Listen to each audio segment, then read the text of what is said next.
tumeweza kuliendeleza na kulikamilisha daraja hili lenye umuhimu mkubwa kwa mikoa ya Mwanza, Geita, Shinyanga, Kagera na Kigoma na kanda nyingine mbalimbali zinazounganisha nchi yetu.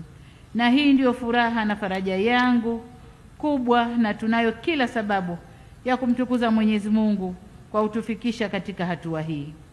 Daraja hili limejengwa kwa lengo la kuunganisha barabara kuu ya Usagara na Sengerema katika Ziwa Victoria, ambayo ni barabara muhimu katika ushoroba wa kiuchumi katika kanda ya Ziwa.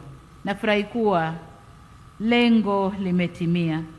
Tumeweza kutumia barabara hii leo kwenda upande wa pili na kurejea hapa kwa muda mfupi.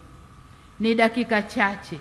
Hasa baada ya daraja hili kukamilika, sasa wananchi watatumia takriban dakika 4 tu kuvuka kufika Busisi kwa kutumia usafiri wa gari. Ujenzi wa daraja hili uliotumia bilioni 718 umegharimiwa kwa asilimia 100 na fedha zetu za ndani zinazotokana na kodi zetu.